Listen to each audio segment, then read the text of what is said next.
जो अटेंड नहीं कर,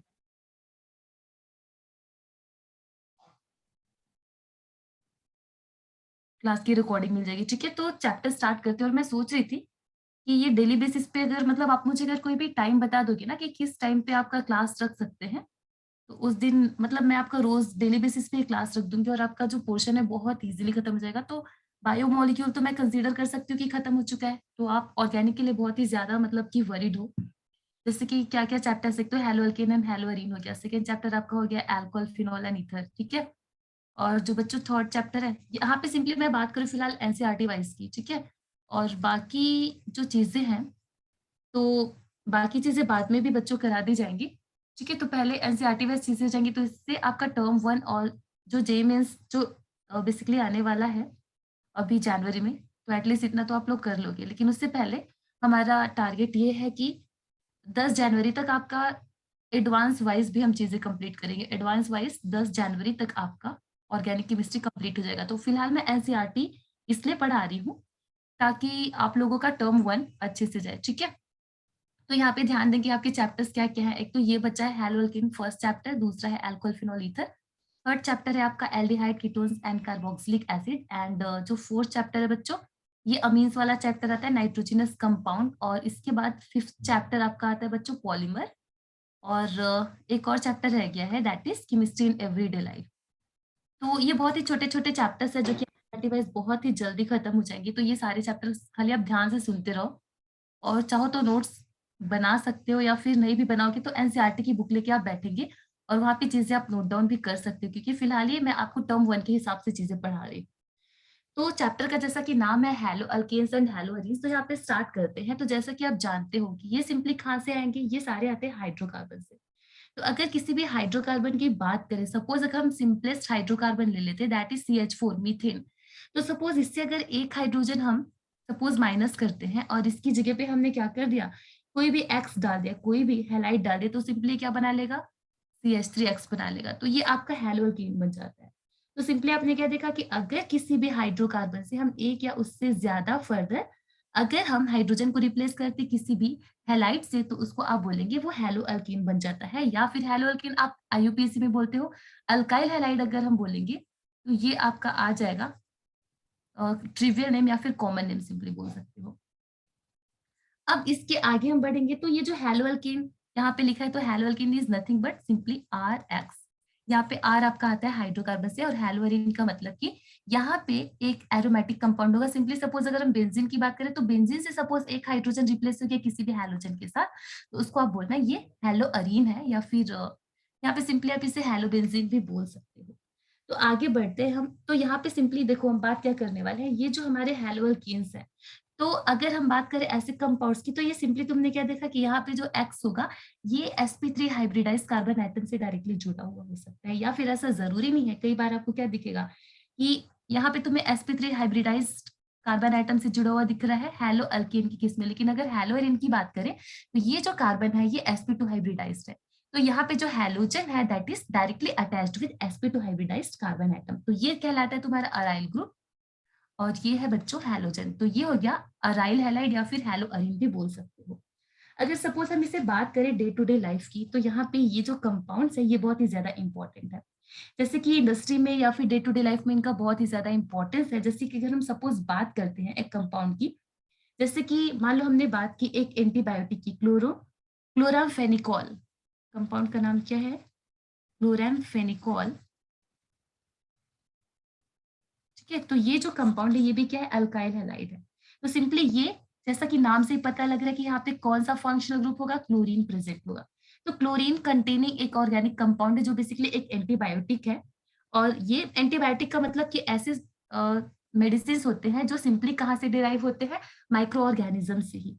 ठीक है, और नेक्स्ट यहाँ पे हम बात करने वाले हैं यहाँ पे क्लोरीन। क्लोरीन बेसिकली हैलोजन का पार्ट है। ठीक है, तो आपने बोला कि जो क्लोरामफेनिकॉल है ये एक एंटीबायोटिक है, और ये भी आ जाएगा अल्काइल हैलाइड में। नेक्स्ट हम यहाँ पे बात करेंगे थायरॉक्सिन की। थायरॉक्सिन क्या है, एक हार्मोन है। ठीक है, थायरॉक्सिन एक हार्मोन है जिसमें कौन सा हैलोजन प्रेजेंट होगा बच्चों, आपको पता है, आयोडीन प्रेजेंट होता है।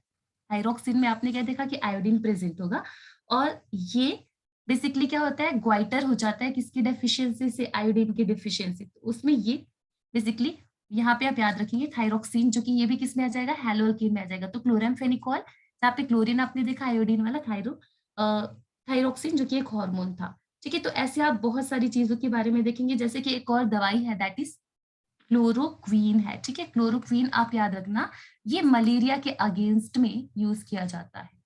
इसके बाद यहाँ पे अब सिंपली हम आ जाते हैं इसके क्लासिफिकेशन के बारे में। अब यहाँ पे हम बात करेंगे क्लासिफिकेशन ऑफ हेलो अल्केस या फिर हेलो अरीज। नेक्स्ट पार्ट पे मूव करते हैं। आई होप इतनी चीजें तो सबको समझ में आएंगी। तो यहाँ पे मैंने ज्यादा कुछ नहीं बताया।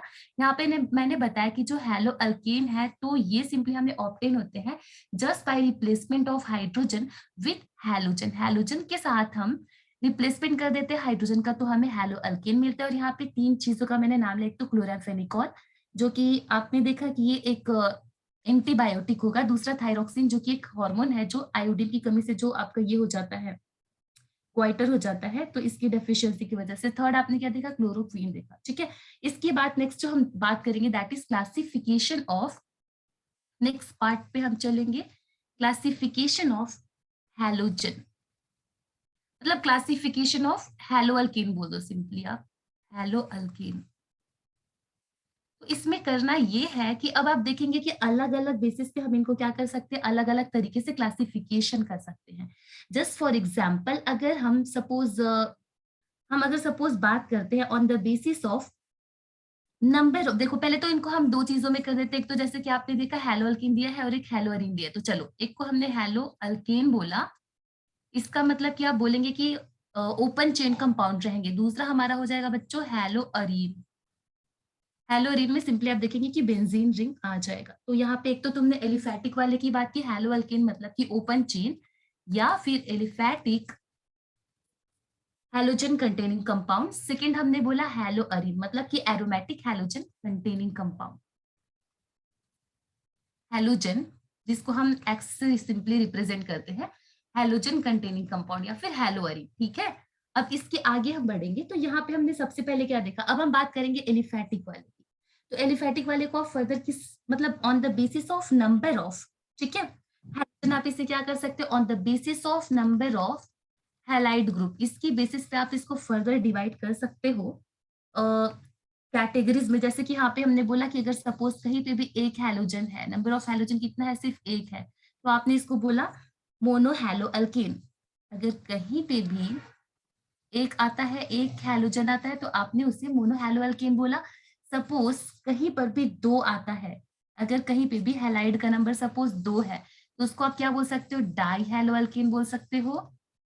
सपोज अगर कहीं पे भी 3 है तो वहां पे उसे ट्राई हैलो अल्केन बोल सकते हो। तो on the basis of number of halogen, मतलब हैलो ग्रुप, आप क्या बोल सकते हो, इससे आप अलग अलग नाम दे सकते हो, मोनो, डाई एंड थर्ड आपने बोला try hello alkyne.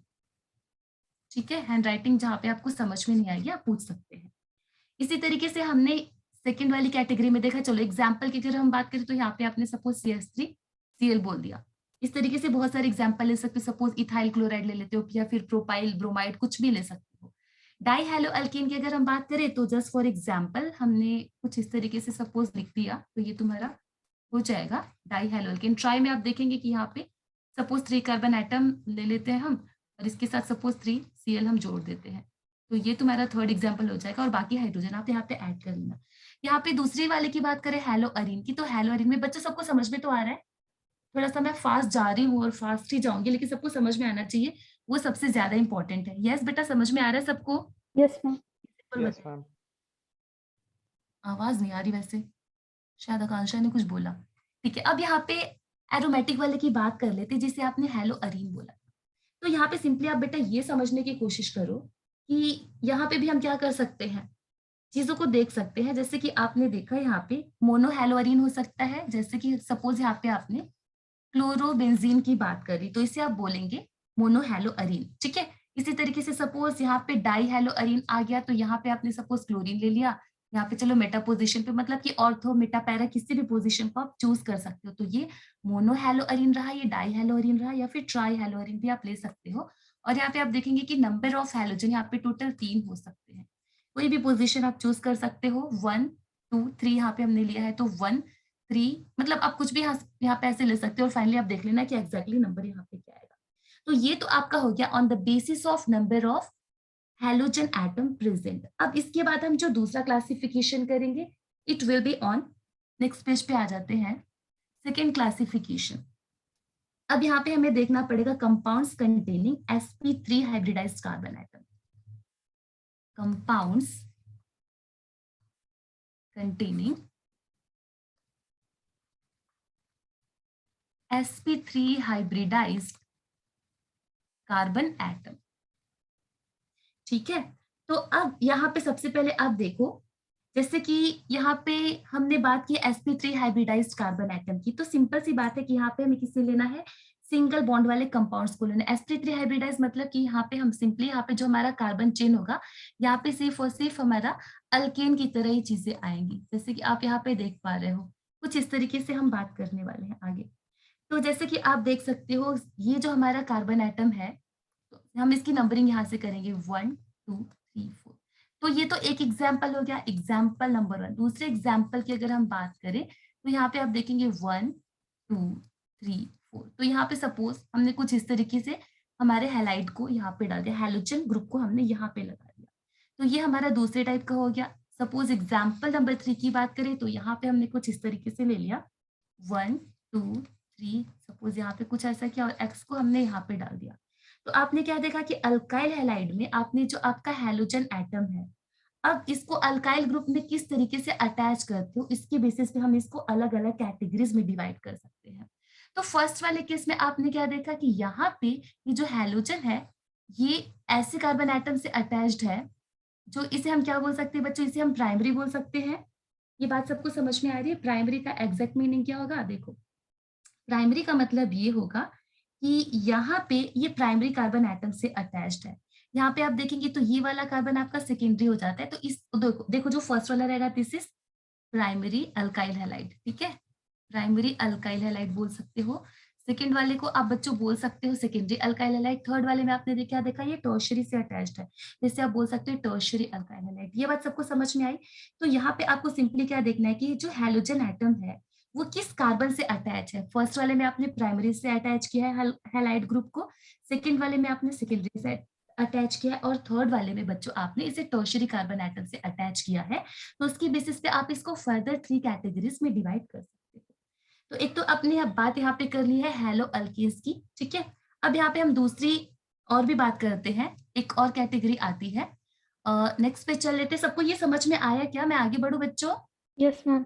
Yes ma'am. इस कार्बन एटम में हमने क्या देखा है, हेलो अल्केन्स की सिंपली बात की तो हेलो अल्केन्स में इस एक्स का पोजीशन किस पर्टिकुलर कार्बन एटम से अटैच्ड होगा। सपोज अगर वो प्राइमरी कार्बन से अटैच होगा तो प्राइमरी अल्काइल हैलाइड बनता है, सेकेंडरी कार्बन एटम से अटैच्ड होगा तो सेकेंडरी, और जैसा कि आप थर्ड में देख पा रहे हो ये टर्शियरी कार्बन एटम से अटैच्ड है। बच्चों ये बात समझ में आ गई? आगे बढ़ू मैं? यस। जल्दी बोलो ना।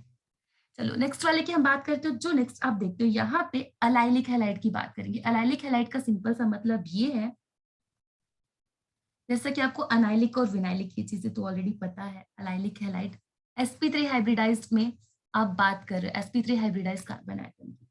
तो जैसा कि आपको पता रहेगा कि अगर कहीं भी कार्बन डबल बॉन्ड कार्बन है, ठीक है, और फर्दर इससे आपने क्या देखा, एक और कार्बन जुड़ा हुआ है, तो ये आपका sp2 हाइब्रिडाइज्ड है, ये भी sp2 है, और ये बच्चों sp3 हाइब्रिडाइज्ड कार्बन एटम है। सपोज इससे हमने x को अटैच किया, तो इस केस में आपने क्या देखा, अभी हमारा sp3 हाइब्रिडाइज कार्बन एटम वाला क्लासिफिकेशन चल रहा है। तो हमने यहाँ पे देखा कि ये जो हमारा x है, मतलब कि जो हमारा अगर होल एंटायरली इस कंपाउंड को देखें तो कहीं ना कहीं ये अनसैचुरेटेड हो जा रहा है, और अनसैचुरेटेड होने की वजह से आप देखो, आपको ये चीज देखनी है कि जो तुम्हारा हैलोजन है वो अभी भी अटैच्ड है sp3 हाइब्रिडाइज कार्बन एटम से। तो आप सिंपली ये बोल सकते हो कि जो आपका कार्बन एटम है वो इनडायरेक्टली अटैच्ड है sp2 हाइब्रिडाइज कार्बन एटम से। तो आप बोलना ये कहलाएगा अलाइलिक। विनाइलिक आई होप आप लोगों को याद होगा, विनाइलिक ये अलाइल हैलाइड होगा सिंपली। तो ये अलाइलिक, ये कार्बन एटम को आप अलाइलिक कार्बन एटम बोलना, और इस अल्काइल हैलाइड को अलाइलिक अल्काइल हैलाइड बोल सकते हो। तो ये तो बात रही ओपन चेन की, यानी कि एलिफैटिक अल्काइल हैलाइड की। दूसरा जो हम बात करने वाले हैं वो क्लोज चेन की रहेगा। सपोज हम कुछ ऐसा एग्जांपल ले लेते, सपोज हमारा डबल बॉन्ड यहाँ पे है, तो तुमने क्या देखा कि अब ये वाला कार्बन और ये वाला कार्बन sp2 हाइब्रिडाइज्ड है और ये वाला भी sp2 हाइब्रिडाइज्ड है।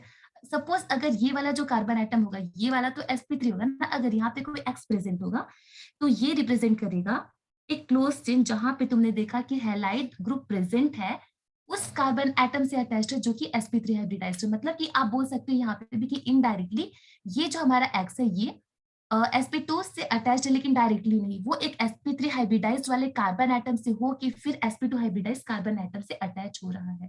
ठीक है, आगे बढ़ सकते हैं। तो अलाइलिक हैलाइड में आपने सीखा कि ये यहाँ पे जो हैलोजन एटम होगा वो इनडायरेक्टली अटैच्ड होगा sp2 हाइब्रिडाइज्ड कार्बन एटम से। मतलब कि वो सिंपली देखो, इसे आप क्या बोलोगे, ये जो sp3 हाइब्रिडाइज्ड कार्बन एटम है जिससे आपका हैलोजन अटैच हो रहा है, इसको आप बोलोगे अलाइलिक कार्बन। ये वाला भी आपका अलाइलिक कार्बन बनेगा और ये आपका अलाइलिक हैलाइड हो जाता है। नेक्स्ट जो हमारा क्लासिफिकेशन आता है उसे हम बोलेंगे benzylic halide. Benzylic halide, benzylic halide में देखो ये होता है कि यहाँ पे भी अभी हम बात करें sp3 हाइब्रिडाइज्ड कार्बन एटम की ही, तो यहाँ पे बेंजाइलिक हैलाइड जैसा कि नाम है तो इसमें आप बेंजीन लिख दो और यहाँ पे जो हैलाइड होगा हैलोजन एटम ये further sp3 hybridised carbon atom से ही अटैच्ड होगा, लेकिन इनडायरेक्टली बेंजीन से अटैच्ड होगा। तो आपने देखा कि halogen sp3 hybridised carbon atom से अटैच्ड है और फर्दर आपका sp3 hybridised carbon further benzene ring से अटैच्ड होगा। आई होप आपको ये समझ में आ रहा है। अब हम आगे बढ़ेंगे। चलो एक और एग्जांपल ले लेते हैं। मान लो कि यहाँ पे एक दूसरा एग्जांपल हमने लिया, यहाँ पे भी हमने बेंजीन रिंग बना दिया और यहाँ पे आपको पता है कि बेंजीन रिंग के जितने भी हाइड्रोजन होंगे they all are sp2 hybridised only. तो यहाँ पे सपोज हमारा x है, सॉरी यहाँ पे सपोज हमारा कोई कार्बन एटम प्रेजेंट है और इस कार्बन एटम में हो सकता है कि यहाँ पे भी एक R और यहाँ पे X, ठीक है, और यहाँ पे मान लो हमने H लिख दिया, तो ये वाला भी कौन सा कहलाएगा, बेंजाइलिक हैलाइड ही कहलाएगा। इसी तरीके से आप देख सकते हो एक और हम लिख सकते हैं तीसरा वाला जो कि कुछ इस तरीके से होगा, यहाँ पे कार्बन है और यहाँ पे R होगा, सपोज यहाँ पे भी R है, यहाँ पे X है, तो आपने क्या बोला कि ये वाला भी बेंजाइलिक हैलाइड ही कहलाएगा। तो आपने क्या देखा कि ये वाला जो फर्स्ट वाला था तो ये प्राइमरी कहलाएगा, ठीक है। इसी तरीके से ये वाला आपका कहलाएगा सेकेंडरी और ये वाला टर्शियरी। यहाँ तक किसी को कुछ दिक्कत है? आगे बढ़ सकते हैं? Yes ma'am. सबको समझ यस में मैम। आया? Yes ma'am. तुम लोग की आवाज क्यों नहीं आ रही है? अच्छा, तुम लोग को आवाज आ रही है क्योंकि लैपटॉप में हेडफोन लगा था और मैं बिना हेडफोन के पढ़ा रही हूँ। क्या आप लोग को चीजें क्लियर सुनाई दे रही बच्चों? Yes ma'am. Yes ma'am. Yes ma'am.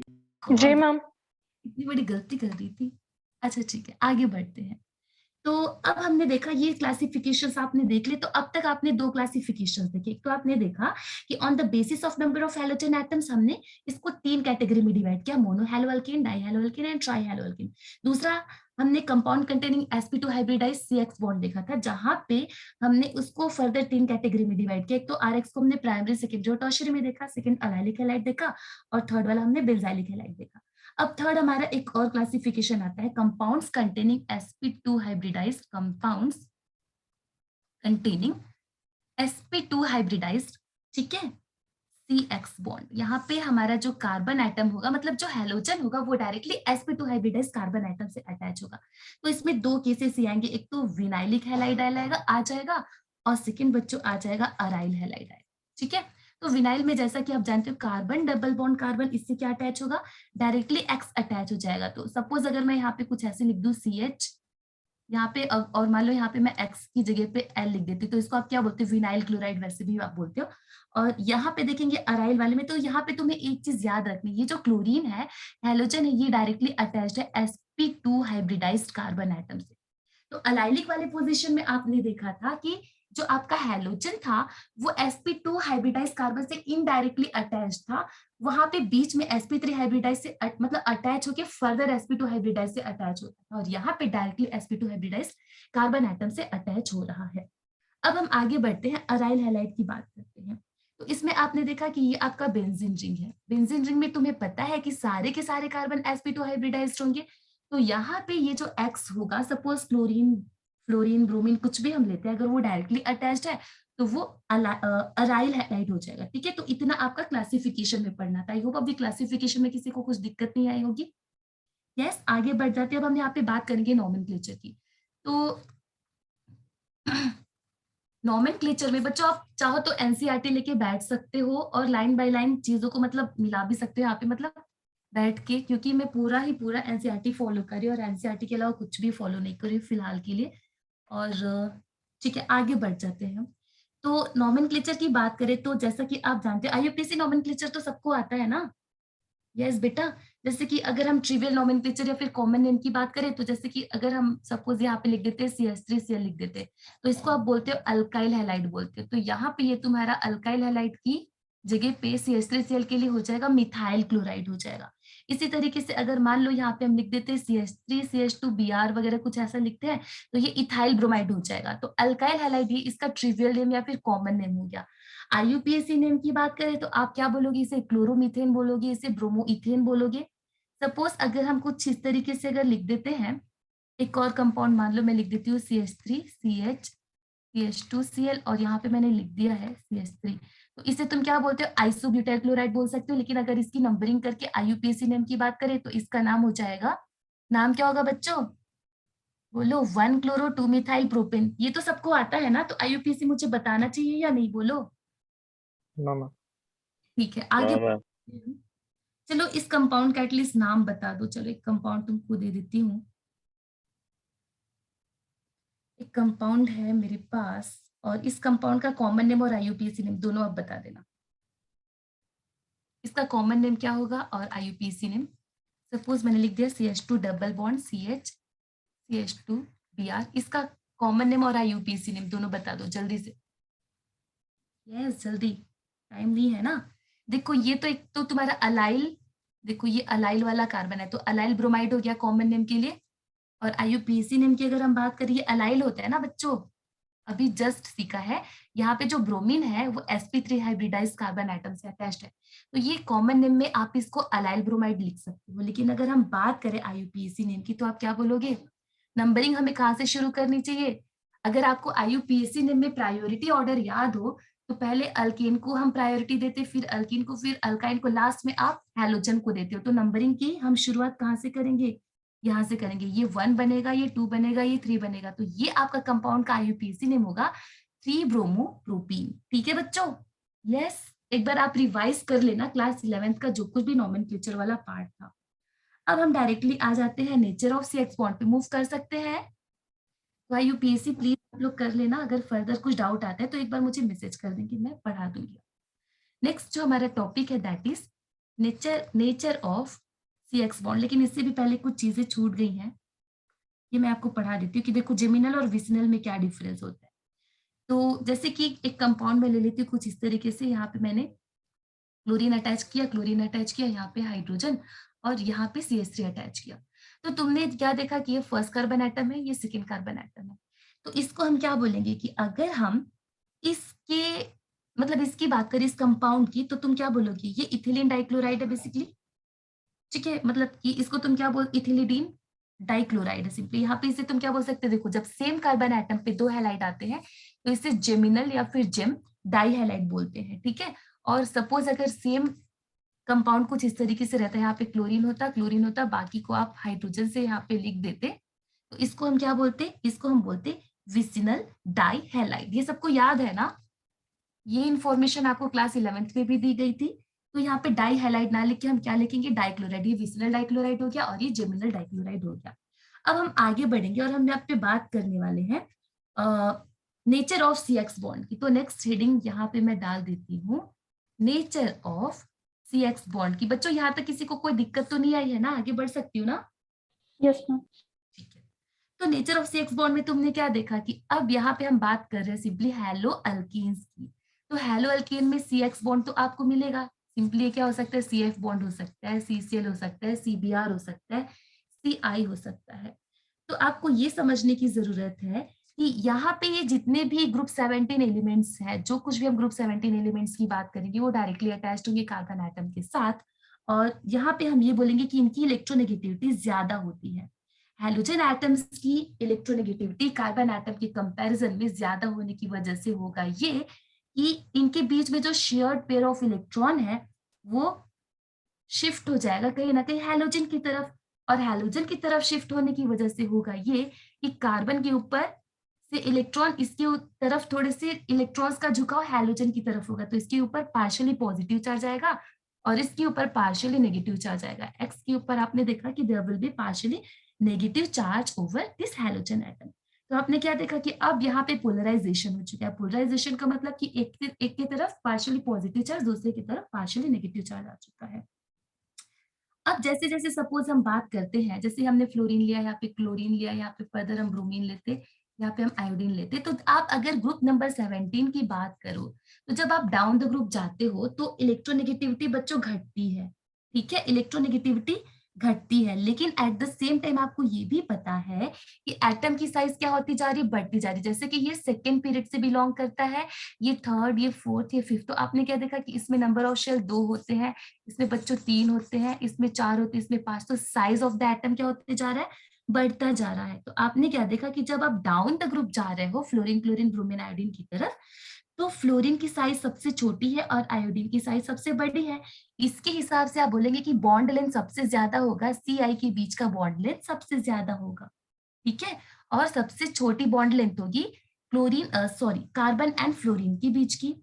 ठीक है, तो इस हिसाब से जहां पर बॉन्ड लेंथ ज्यादा होगा, उस बॉन्ड को तोड़ने के लिए आपने क्या देखा कि कम अमाउंट ऑफ एनर्जी की जरूरत पड़ेगी। ठीक है, और कंपैरेटिवली सीएफ में सबसे ज्यादा की जरूरत पड़ेगी। तो आपने क्या बोला कि bond length down the group basically बढ़ता जा रहा है सीएफ से लेके सीआई के बीच में। एट द सेम टाइम अगर बॉन्ड एंथैल्पी की बात करें तो ये क्या होती जा रही है बच्चों, बॉन्ड एंथैल्पी घटेगी ना, क्योंकि ये बॉन्ड तो कमजोर होते जा रहा है ना। बॉन्ड लेंथ बढ़ रहा है मतलब कि बॉन्ड लेंथ मतलब बढ़ रहा है, इसका मतलब कि जो इसको तोड़ने की जो एनर्जी चाहिए वो तो कम होती जा रही है। अगर आप एनसीईआरटी को पढ़ोगे ना तो वहां पे ये सारी वैल्यूज दी गई है। सबसे ज्यादा बॉन्ड लेंथ आएगा सीआई का और सबसे ज्यादा बॉन्ड एंथैल्पी होगा सीएफ का। और डाइपोल मोमेंट बेसिकली किस चीज के ऊपर डिपेंड करेगा बच्चों, बोलो।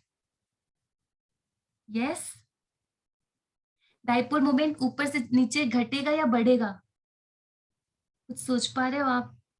हम घटेगा। ये मैम डिक्रीज। ये बेसिकली डिपेंड करेगा इलेक्ट्रॉन गेन एंथैल्पी के ऊपर। ठीक है, तो आप देख लेना बेसिकली ये क्या होगा, फ्लोरीन के लिए कंपैरेटिवली कम होगा, क्लोरीन के लिए ज्यादा होगा, फिर ब्रोमीन के लिए घटेगा, फर्दर आयोडीन के लिए भी घटेगा। आगे बढ़ सकते हैं, बात सबको समझ में आई? यस बेटा, चलो अब हम आगे बढ़ते मेथड ऑफ प्रिपरेशन के लिए। मेथड ऑफ प्रिपरेशन में आप सबसे पहले यहाँ पे बात कर लो कि हम यहाँ पे सबसे पहले हैलो अल्कीन बनाना सीखेंगे, किससे, अल्कोहल से। तो फ्रॉम अल्कोहल आप सीखेंगे कि कैसे हम बनाते हैं। तो ये बात आप याद रखना कि अल्कोहल से हैलो अल्कीन बनाना ये बहुत ही एक मतलब बहुत ही वाइड बेसिस पे ये काम किया जाता है और ये बेसिकली लैबोरेटरी मेथड होगा। ठीक है, तो यहाँ पे सिंपली होता है ये कि जैसे कि मान लो मैं यहाँ पे ROH लिख देती हूँ और फर्दर इसका रिएक्शन मैंने किसके साथ करा दिया, किसी के साथ, सपोज मैंने यहाँ पे HX से लिख दिया है। ठीक है, तो यहाँ पे सिंपली होता है ये है कि इस OH को रिप्लेस कर दिया जाता है X के साथ और यहाँ पे फर्दर आप क्या देखेंगे, अल्काइल हैलाइड बन जाएगा, मतलब RX बन जाएगा। तो यहाँ पे अल्कोहल से सबसे पहले हम सीखेंगे कि कैसे हम अल्काइल हैलाइड बनाएंगे। तो फ्रॉम अल्कोहल में आप सबसे पहला मेथड लिखेंगे कि by the action of hydrogen halide, hydrogen halide का इस्तेमाल करके आप कैसे अल्काइल हैलाइड बना रहे हो। HX मैंने यहाँ पे लिखा है, तो यहाँ पे सपोज हमने लिखा है ROH। ROH में आपने क्या देखा, यहाँ पे हमने सपोज HX डाला। ये HX बेसिकली क्या हो सकता है, मतलब कोई भी हाइड्रोजन हैलाइड हो सकता है, HCl HBr कुछ भी आप ले सकते हो। तो अब यहाँ पे होगा ये कि ये कन्वर्ट हो जाता है, देखो यहाँ पे एक तो बन जाएगा H2O निकलेगा और यहाँ पे आप क्या बोलेंगे कि RX बन जाएगा। तो ये आपका रहा साथ में वाटर मॉलिक्यूल, तो ये आपका रहा RX, मतलब कि ये अल्काइल हैलाइड बन गया।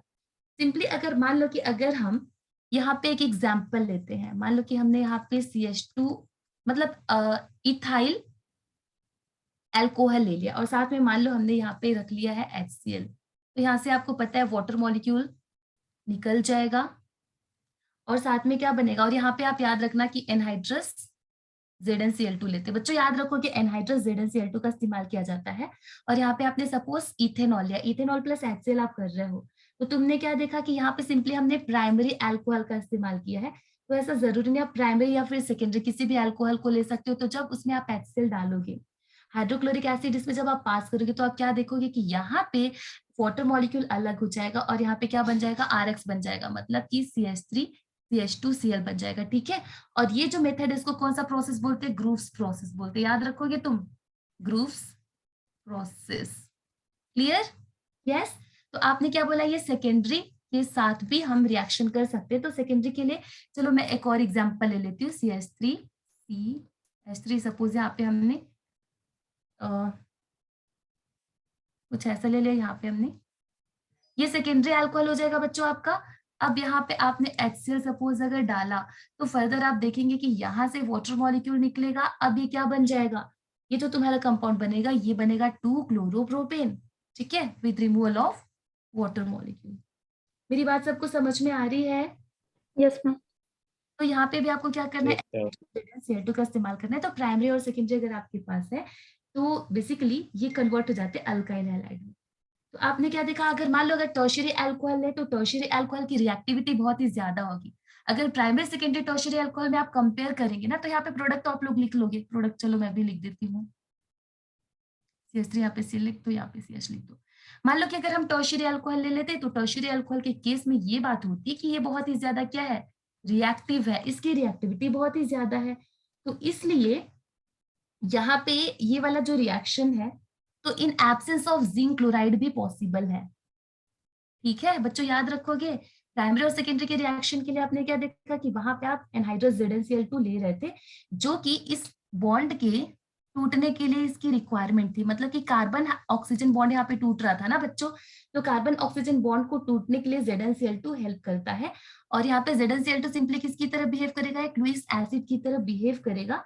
और फर्दर यहाँ पे आपने क्या देखा कि ये कार्बोकैटायन बन जाएगा और फर्दर ये बेसिकली रिएक्ट कर लेता है इस क्लोराइड से या फिर इस हैलाइड से रिएक्ट करेगा और अल्काइल हैलाइड में कन्वर्ट हो जाएगा।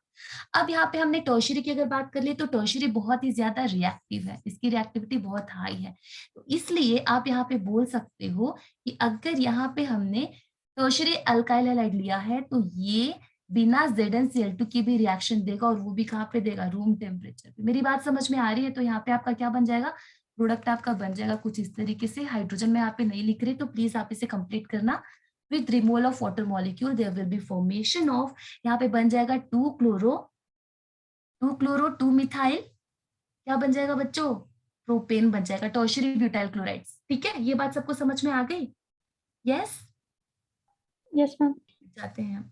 इसी तरीके से मान लो कि क्लोरीन की जगह पे आप क्या लेते हैं, मतलब कि मान लो कि अभी तक आपने अल्काइल हैलाइड में आपने अल्काइल क्लोराइड बनाया है, ठीक है। इसी तरीके से ब्रोमाइड अल्काइल भी बना सकते हो, ठीक है, लेकिन यहाँ पे आपको रिफ्लक्स करना पड़ता है। यहाँ पे सपोज अगर RBr आप बनाना चाहते हो by using the same method, तो रिफ्लक्स करने का मतलब क्या होता है, देखो लैब में जब कभी आप रिफ्लक्स करोगे तो इसका मतलब होता है कि यहाँ पे आपको फ्लास्क वगैरह लेते हो ना, ये ग्लास वेयर जो लेते हो, ये फ्लास्क रहता है ग्लास का, तो इसका कंडेंसेशन करके वेपर्स निकालते हैं। तो इस मेथड को कहीं ना कहीं बहुत ही शॉर्ट फॉर्म में समझो कि रिफ्लक्स करना मतलब कि उसकी कुछ इस तरीके से हीटिंग करना कि एटलीस्ट वहां पे ज्यादा से ज्यादा वेपर्स का कंडेंसेशन हो, ठीक है। तो यहाँ पे आप क्या कर सकते हो कि जब आप H मतलब कि देखो अगर आपको RBr बनाना है तो आप ROH के साथ क्या यूज करोगे, HBr यूज करोगे। At the same time you have to use concentrated H2SO4 और आप इसको रिफ्लक्स करोगे। रिफ्लक्स का मतलब समझ रहे हो ना कि आपको सिंपली हीट करना होता है और वहां पे फॉर्मेशन ऑफ वेपर्स होंगे and after that there will be condensation of these vapours. तो अब यहाँ पे आपने क्या देखा कि यहाँ पे जो हमने H2SO4 बोला है, यहाँ पे अब H2SO4 एज अ कैटलिस्ट इस्तेमाल होगा। आगे बढ़ते हैं हम, नेक्स्ट मेथड पे आते हैं। तो यहाँ पे भी बच्चों आप क्या कर सकते हो, प्राइमरी मतलब यहाँ पे प्राइमरी सेकेंडरी वगैरह का इस्तेमाल कर सकते हो। प्राइमरी सेकेंडरी अल्कोहल की मैं बात करी थी। अब हम नेक्स्ट मेथड पे चलते हैं। बेसिकली अगर मान लो ये सबको समझ में आ गया ना कि अगर सब मैम इसमें टर्शियरी यूज नहीं होगा? टर्शरी भी यूज कर सकते हो बेटा यहाँ पे, ठीक है, टर्शरी जी। कर सकते हो। लेकिन आप याद रखना कि जो रिएक्टिविटी ऑफ अल्कोहल होगा उसका ऑर्डर क्या होगा, यहाँ पे याद रखेंगे order of reactivity of alcohol. Reactivity of alcohol ये क्या हो जाएगा, ये बच्चों याद रखना सबसे ज्यादा किसका होता है, टर्शरी का, सेकेंडरी का, फिर प्राइमरी का। यस ये सबको समझ में आ रहा है ना, क्योंकि रिएक्टिविटी बेसिकली डिपेंड करती है इसके कार्बोकैटायन के ऊपर। जैसा कि आपने देखा कि हम प्राइमरी की बात करें, अगर प्राइमरी किसी भी तरीके से कार्बोकैटायन बन रहा है, सेकेंडरी का कार्बोकैटायन बन रहा है और टर्शियरी का कार्बोकैटायन बन रहा है, तो कहाँ पर रिएक्टिव इंटरमीडिएट की स्टेबिलिटी सबसे ज्यादा है? तो आपको पता है कि टर्शियरी वाले कार्बोकैटायन की रिएक्टिविटी सबसे ज्यादा होगी, इसलिए ऑर्डर ऑफ रिएक्टिविटी भी यही होगा। ये बात सबको समझ में आ रही है ना? Order of reactivity tertiary, secondary, primary क्यों जा रहा है? Yes ma'am. Yes ma'am. अब हम नेक्स्ट पेज पे चलेंगे और यहाँ पे हम बात करेंगे। तो आपको ये तो समझ में आ गया ये रिएक्शंस बेसिकली हो कैसे रहे। तो आपने अल्कोहल से सीखा कि आरसीएल कैसे बनाओगे और आरबीआर कैसे सीखो, मतलब आरबीआर कैसे बनाओगे। अब जो हमारा नेक्स्ट, सपोज, ठीक है, एक और चीज मैं आपको यहाँ पे बता देती हूँ कि अगर मान लो कि कहीं पे देखो यहाँ पे HF वाले रिएक्शन बहुत ही कम करे जाते हैं, जैसे कि हमने हाइड्रोजन हैलाइड का इस्तेमाल किया है, तो HF वाले रिएक्शन कम कराने का रीजन ये है क्योंकि जो फ्लोराइड्स होते हैं बहुत ही ज्यादा एक्सप्लोसिव और रिएक्टिव रिएक्शन देते हैं, तो इसलिए यूजुअली इनका आपके सिलेबस में दिया नहीं गया है। तो अगर मान लो कि इनकी रिएक्टिविटी का ऑर्डर पूछा जाए HI, HCl और HBr का, तो सबसे ज्यादा रिएक्टिव यहाँ पे ये आएगा, दूसरे नंबर पे ये आएगा, थर्ड नंबर पे ये आएगा। रीजन सबको पता है, ऑर्डर ऑफ रिएक्टिविटी सबसे ज्यादा HI का होगा, फिर HBr का होगा, फिर HCl का होगा। ऐसा क्यों है सबको पता है ना? Yes ma'am. चलो आगे बढ़ जाते हैं और यहाँ पे हम देखेंगे अब कि थर्ड वाला रिएक्शन हमारा है PX3 वाला। अब ये PX3 वाला रिएक्शन सिंपली कैसे हो रहा है? PX3 का मतलब सिंपली क्या है बच्चों, बताओ? फॉस्फोरस ट्राई हैलाइड यहाँ पे सिंपली आप इस्तेमाल कर रहे हैं। तो फॉस्फोरस ट्राई हैलाइड के केस में आप याद रखना कि अगर कोई भी हैलोजन है फॉस्फोरस ट्राई हैलाइड के साथ रिएक्शन कर रहा है, तो ये क्या बनाएगा? यहाँ पे आपको ये 3 मोल्स लेने पड़ेंगे, तो आप देखेंगे 3RX लिख दो और साथ में क्या बन जाएगा? H3PO3 बन जाएगा। यहाँ पे X बेसिकली क्या हो सकता है? क्लोरीन, ब्रोमीन, ये सारी चीजें यूज कर सकते हो। नेक्स्ट आपका अल्कोहल का इस्तेमाल करके अब यहाँ पे ट्राई क्लोराइड लिया था, ट्राई हैलाइड लिया था, यहाँ पे आप पेंटाहैलाइड का इस्तेमाल कर सकते हो। तो यहाँ पे आप देखेंगे कि RX बन जाएगा, एट द सेम टाइम यहाँ पे POX3 बन जाएगा और साथ में HX। ठीक है, याद रखोगे। एग्जाम्पल्स में बहुत ज्यादा नहीं करा रही।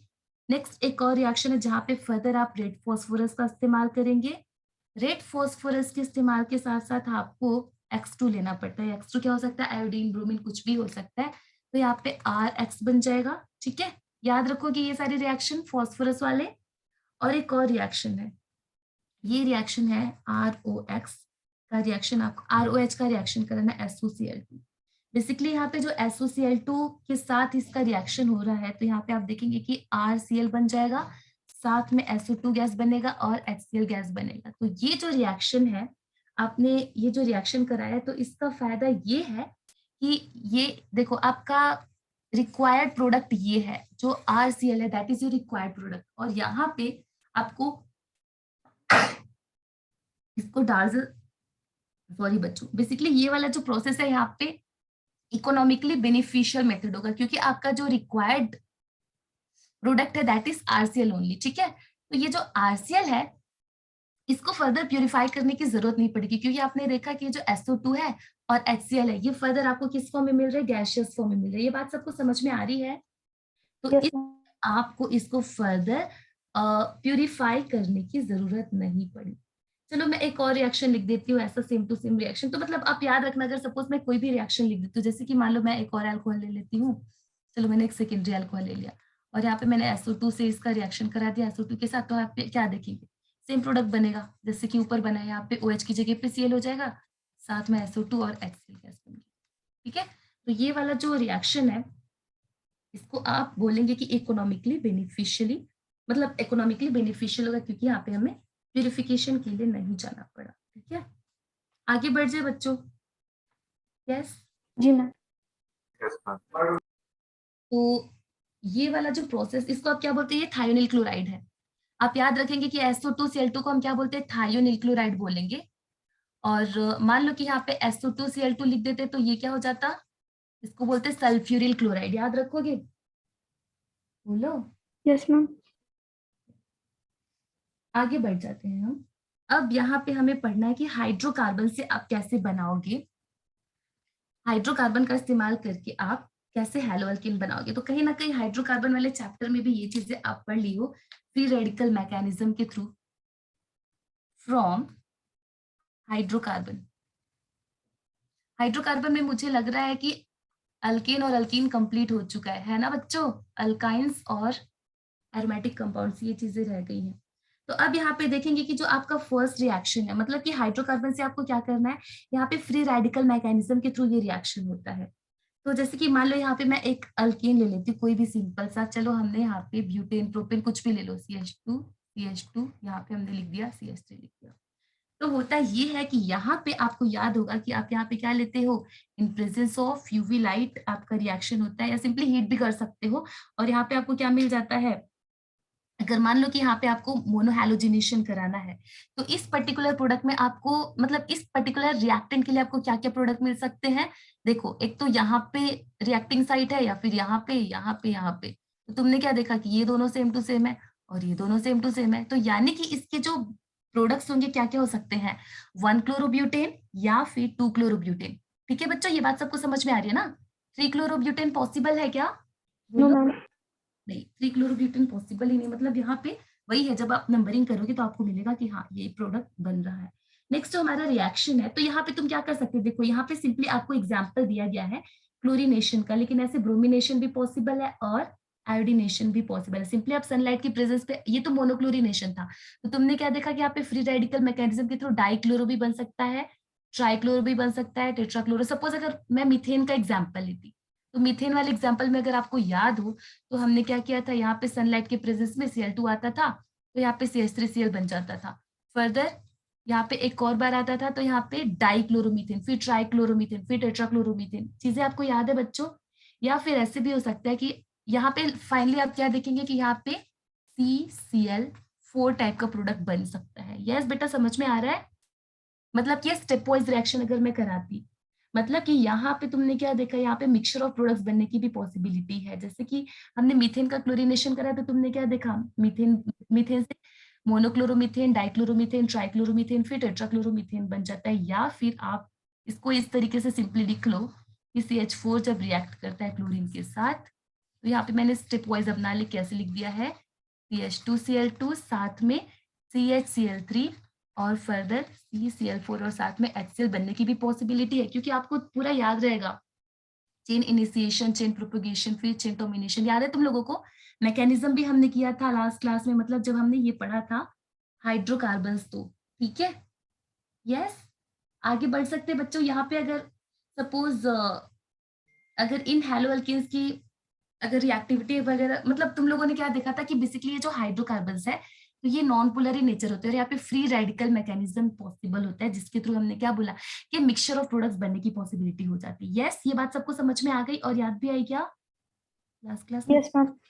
ठीक है, इस पे चलते अब हम देखेंगे कि अल्कीन्स का इस्तेमाल करके कैसे हैलो अल्कीन बनाया जा सकता है। तो लिखेंगे फ्रॉम अल्कीन। अल्कीन का मतलब क्या, जहां पे कार्बन और कार्बन के बीच में डबल बॉन्ड आते हैं, ऐसे वाले कंपाउंड का इस्तेमाल करके हमें हैलो अल्कीन बनाना है। तो अब यहाँ पे होता ये है, ये सपोज आपका अल्कीन है, अल्कीन में आप क्या कर रहे हो, HX डाल रहे हो, तो आपको पता है ये दोनों तो सिमिलर ही दिख रहे हैं, यहाँ पे तो कुछ ज्यादा डिफिकल्टी नहीं है इसको कहाँ पे ऐड करा है। तो आपने एक जगह सपोज H ऐड करा दिया, एक जगह X ऐड करा दिया, और यहाँ पे आपने कुछ इस तरीके से लिख दिया। ठीक है, जैसे कि मान लो यहाँ पे मैं एक एग्जाम्पल लेती इथीन का, तो इथीन में बहुत ही ये बात आसान है कि HX को एक पे हाइड्रोजन, एक कार्बन पे हाइड्रोजन जाएगा, तो ये CH3 हो जाएगा, जबकि दूसरा कार्बन आपका CH2X बना लेगा। तो यहाँ पे तो कोई दिक्कत नहीं आई।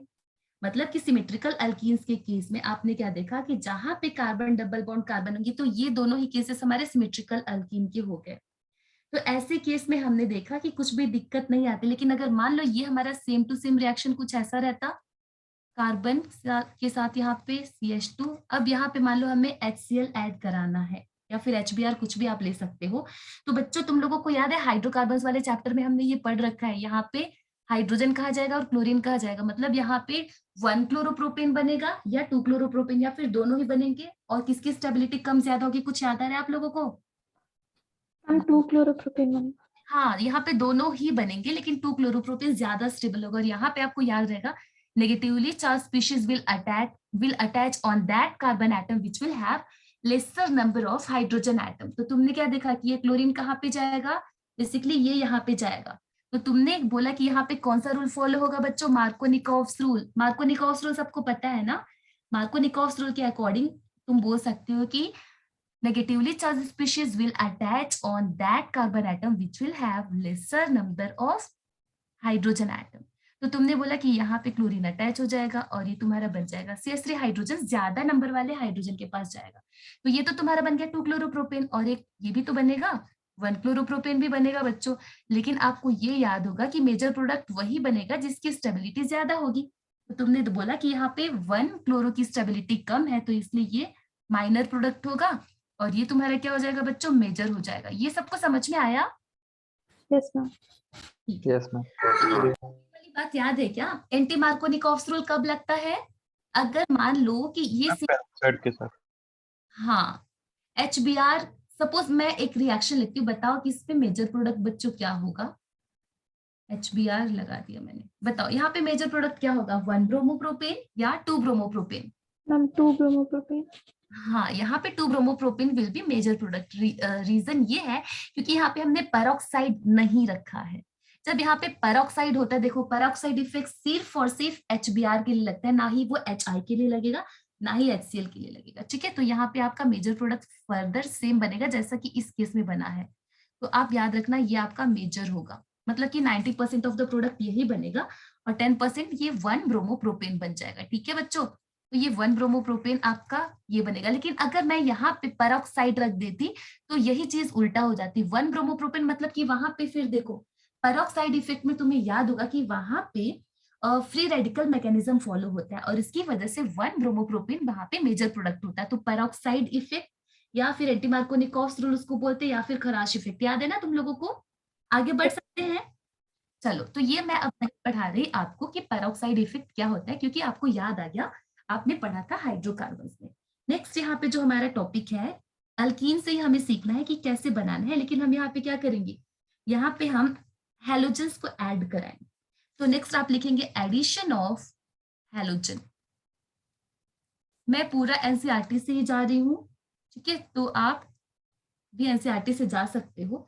तो यहाँ पे सिंपली मैंने क्या लिया, सपोज मैंने कार्बन डबल बॉन्ड कार्बन लिखा, यहाँ पे HH लिख दिया और यहाँ पे फर्दर मैं अटैच करा रही हूँ, कुछ भी अटैच कर रही हूँ। मैंने मान लो मैंने X2 लिखा, अब X2 Cl2 Br2 कुछ भी हो सकता है। तो तुमने क्या देखा कि अगर हम X2 जो कि Br2 भी हो सकता है या फिर Cl2 भी हो सकता है, अगर इसका एडिशन कराते हैं अल्कीन में, तो यहाँ पे अब ये डबल बॉन्ड टूट जाएगा, यहाँ पे बच्चों क्या बनेगा, सिंगल बॉन्ड बनेगा और यहाँ पे बन जाएगा हमारा कार्बन सिंगल बॉन्ड कार्बन। और सिंपली यहाँ पे तुमने क्या देखा, ये CH2 हो जाएगा, CH2 हो जाएगा, यहाँ पे X और यहाँ पे X। तो ये तुमने सिंपली क्या देखा, एक तो हमारा होता है विसिनल, विसिनिटी मतलब कि नेबरहुड। सिंपली यहाँ पे तुमने क्या देखा, ये एडजेसेंट कार्बन एटम पे 2 हैलाइड्स आके फॉर्म हो जाएंगे।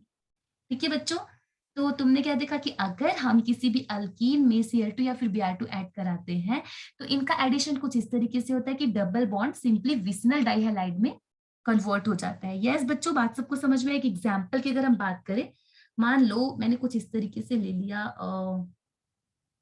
देखो कुछ इस तरीके से CH2 डबल बॉन्ड CH2 और यहाँ पे मैंने सपोज Cl2 लिख दिया और यहाँ पे CCl4 रखा है।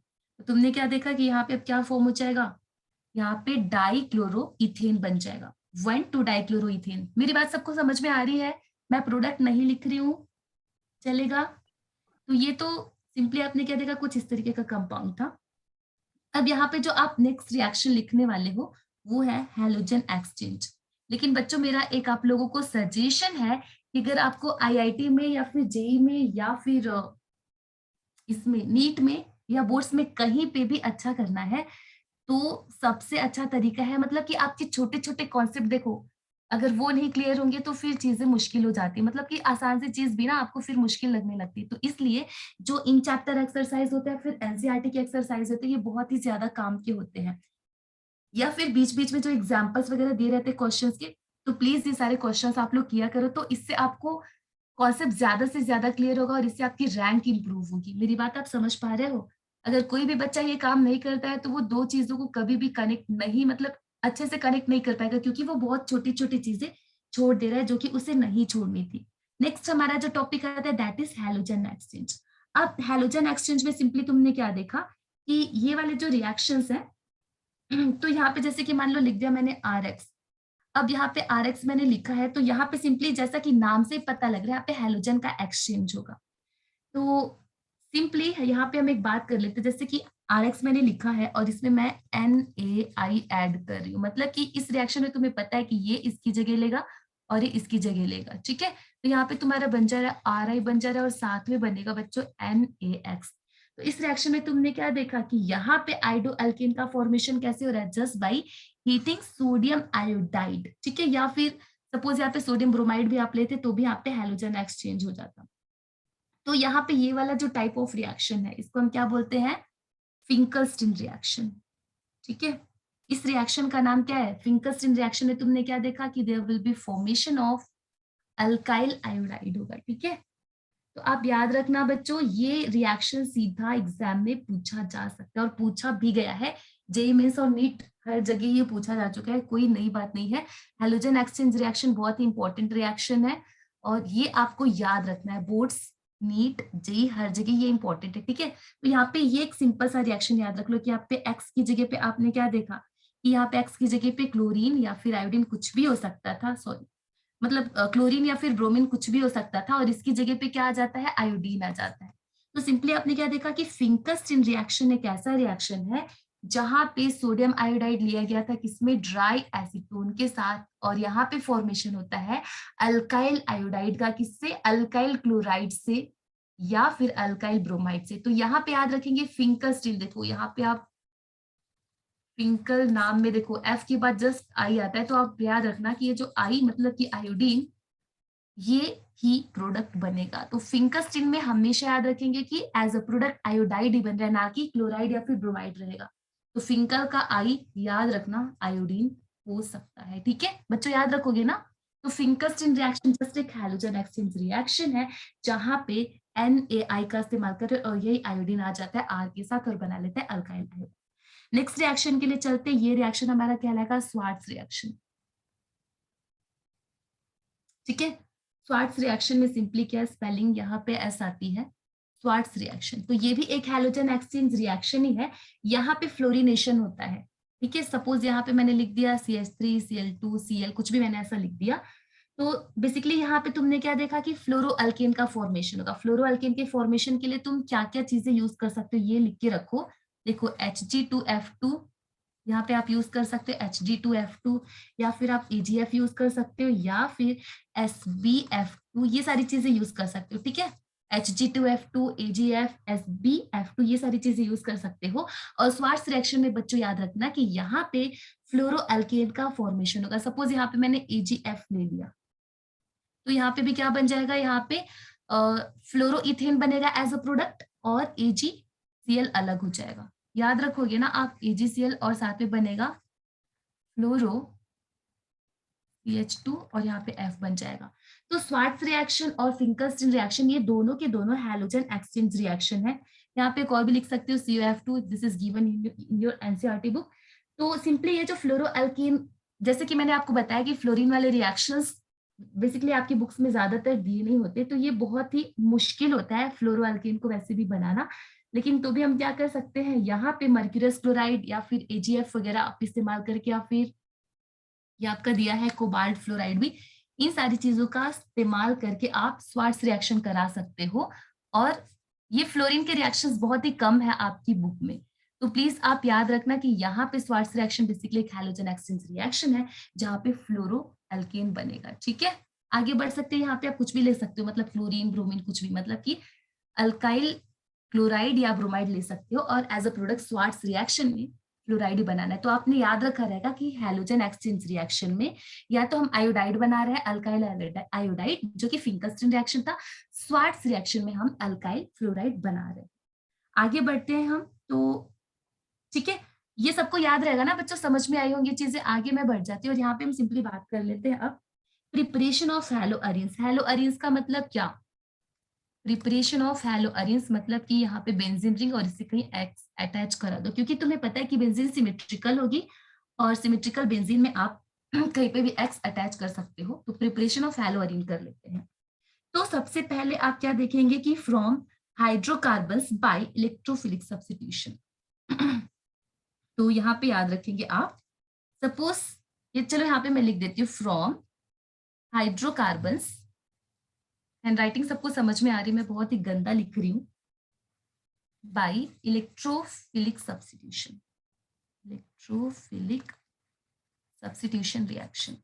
तो इस रिएक्शन को आप समझने की कोशिश करेंगे। तो फ्रॉम हाइड्रोकार्बन, जैसा कि यहाँ पे लिखा गया, हाइड्रोकार्बन से हम क्या करेंगे, हाइड्रोकार्बन का इलेक्ट्रोफिलिक सब्स्टिट्यूशन होगा। तो एज अ हाइड्रोकार्बन यहाँ पे तुमने क्या देखा कि तुम्हें बनाना है हेलो एरिन। तो हेलो एरिन बनाने के लिए जो तुम हाइड्रोकार्बन इस्तेमाल करने वाले वो क्या होगा, वो बेंजीन ही होगा। तो सबसे पहले आप यहाँ पे लिखेंगे कि जो हाइड्रोकार्बन है वो रहेगा बच्चों आपका बेंजीन। तो ये आपने बेंजीन लिया। तो सपोज ये बेंजीन में सबसे पहले देखो करते क्या है, ये आपका हाइड्रोकार्बन बेंजीन ही लेना है, क्योंकि आपको एज अ प्रोडक्ट क्या क्लोरोबेंजीन या ब्रोमोबेंजीन इस टाइप की चीजें बनानी, हेलो एरिन्स बनानी है। तो सबसे पहले यहाँ पे होता ये है कि इस टाइप के रिएक्शन में आप एज अ कैटलिस्ट कुछ चीजें इस्तेमाल करते हो। जैसे कि मान लो मैंने यहाँ पे लिख दिया है कुछ कैटलिस्ट के तौर पे FeCl2 या फिर सॉरी FeCl3 या फिर AlCl3 या फिर आप यहाँ पे मतलब FeBr3 इस टाइप के कैटलिस्ट का इस्तेमाल कर रहे होंगे। अब यहाँ पे एग्जैक्टली देखो होता क्या है। तो इस टाइप की रिएक्शन में मान लो कि हमने कुछ इस टाइप का ले लिया, ये है हमारा बेंजीन, और जो कि बेंजीन हमारा हाइड्रोकार्बन है, इसमें हमने क्या किया है, तो ये जो जो कुछ भी आपने लिया है बच्चों, ये जितनी भी चीजें मतलब कि ये सारे क्या कहलाएंगे, लुईस एसिड। लुईस एसिड आपको पता रहेगा क्या होता है। यस, मैं ज्यादा एक्सप्लेन नहीं कर रही। तो लुईस एसिड आपको पता होना चाहिए क्या होता है। तो ये सारे एज अ कैटलिस्ट यहाँ पे काम करेंगे। और देखो, और इस रिएक्शन को हम क्या बोलेंगे, इलेक्ट्रोफिलिक सब्स्टिट्यूशन रिएक्शन। अब देखो इसमें होता ये है कि जैसे कि हमने यहाँ पे ये ले लिया है इसके साथ X2। मैं आपको डिटेल में थोड़ी सी और चीजें बताने की कोशिश करूंगी। और यहाँ पे जो कुछ भी आपका सपोज यहाँ पे Fe वगैरह कुछ भी हमने ऐसा डाल दिया, तो फर्दर आप क्या देखेंगे कि यहाँ पे अब बन जाएगा हेलो अरीन, और साथ में क्या बन जाएगा, एक तो हाइड्रोजन यहाँ से गया होगा। देखो बेंजीन में यहाँ पे हाइड्रोजन पहले रहा होगा, तो इस हाइड्रोजन को इसने सब्स्टिट्यूट कर दिया और इसकी जगह पे X आ गया, यानी कि अब यहाँ पे HX का फॉर्मेशन हो जाएगा।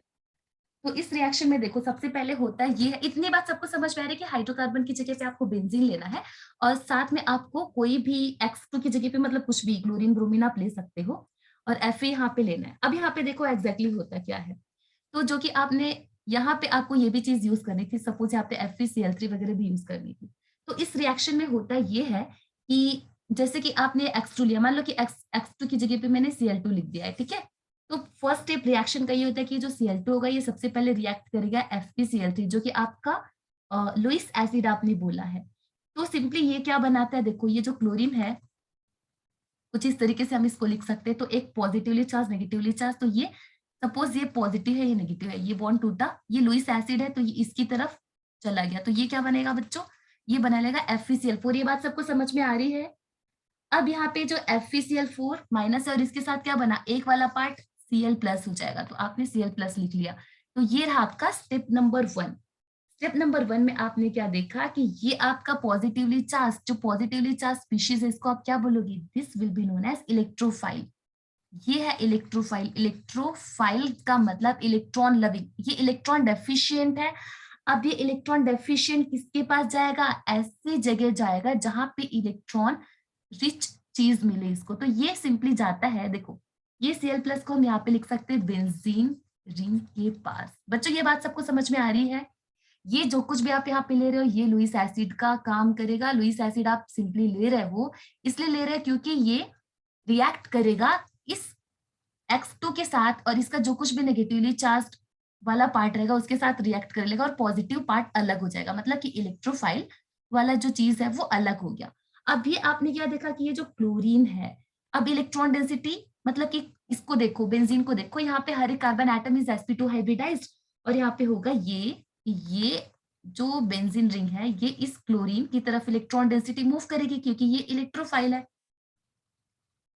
ठीक है, आपने क्या देखा कि अब ये जो इलेक्ट्रोफाइल है इससे क्या करेगा, मतलब ये इलेक्ट्रोफाइल बेसिकली बेंजीन के ऊपर अटैक करेगा। यहाँ पे देखो जहां पे इलेक्ट्रॉन डेंसिटी ज्यादा रहती है ना, तो उस तरफ से इलेक्ट्रॉन मतलब उस तरफ से एरो का डायरेक्शन, जहां पे एरो का डायरेक्शन उधर जाना चाहिए जहां पे इलेक्ट्रॉन डेंसिटी कम रहेगी। तो इलेक्ट्रॉन डेंसिटी ज्यादा है बेंजीन के ऊपर और इलेक्ट्रॉन डेंसिटी कम है क्लोरोनियम आयन के ऊपर। तो तुमने क्या देखा, ये जो तुम्हारा क्लोरोनियम आयन है ये इलेक्ट्रोफाइल का काम करेगा।